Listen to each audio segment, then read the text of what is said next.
Versus Israel America के बीच छिड़ी जंग और भयानक होती जा रही है। अमेरिकी राष्ट्रपति ईरान जंग के मुद्दे पर लगातार कोई न कोई दावे कर रहे हैं, तो इधर ईरान ने इजराइल और मिडिल ईस्ट में मौजूद अमेरिकी सैन्य ठिकानों पर मिसाइल और ड्रोन से ताबड़तोड़ हमला बोला है। रिपोर्ट्स के मुताबिक ईरान ने कुवैत में स्थित एक अमेरिकी सैन्य बेस को भी टारगेट किया है, जिसमें एक अमेरिकी हेलीकॉप्टर पूरी तरह से तबाह हो गया है। दरअसल ईरान ने इन हमलों के जरिए इजराइल और अमेरिका के सैन्य ठिकानों पर जोरदार हमले का एक नया अध्याय शुरू किया है। ईरान के IRGC ने बताया है कि ईरान और उसके सहयोगी गुटों ने मिलकर भारी मिसाइलों, आत्मघाती ड्रोन्स और रॉकेटों से अमेरिकी सैन्य ठिकानों और इजराइल पर ताबड़तोड़ स्ट्राइक की है। ईरान ने दावा किया है कि उसने इजराइल के तेल अवीव के साथ साथ कई अन्य जगहों पर भी हमला बोला है। बता दें कि इस युद्ध को शुरू हुए 1 महीने से ज्यादा का वक्त बीत चुका है। अमेरिका और इजराइल के हमलों में ईरान में भारी नुकसान हुआ है।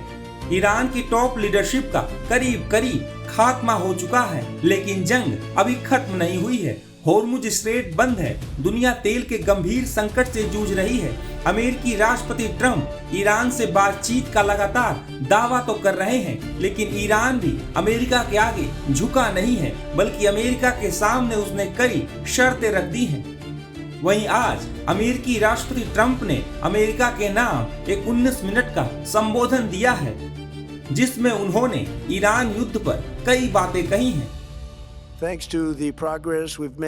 हमने जो प्रगति की है, उसकी वजह से मैं आज कह सकता हूँ कि हम जल्द ही अमेरिका के सभी सैन्य लक्ष्यों को पूरा करने वाले हैं, बहुत जल्द। अगले 2-3 हफ्तों में हम दुश्मन पर बहुत जोरदार हमला करेंगे और उन्हें पूरी तरह बर्बाद कर देंगे। अभी बातचीत चल रही है। हमारा मकसद सरकार बदलना नहीं था, लेकिन उनके पुराने नेताओं की मौत के कारण सत्ता बदल चुकी है। अब जो नई नेतृत्व टीम आई है, वह पहले से कम कट्टर और ज्यादा समझदार है। हालांकि अगर इस दौरान कोई समझौता नहीं हुआ, तो हम उनके महत्वपूर्ण ठिकानों पर हमला करेंगे, खासकर बिजली बनाने वाले प्लांट्स पर, और वो भी एक साथ। हमने अभी तक उनके तेल ठिकानों पर हमला नहीं किया है, जबकि वो सबसे आसान लक्ष्य है, क्योंकि अगर ऐसा किया तो उनके पास दोबारा खड़े होने का कोई मौका नहीं बचेगा। उनका रक्षा तंत्र लगभग खत्म हो चुका है। ईरान के पास एयर डिफेंस नहीं है और उनका रडार पूरी तरह तबाह हो चुका है। हमारी सेना को कोई रोक नहीं सकता।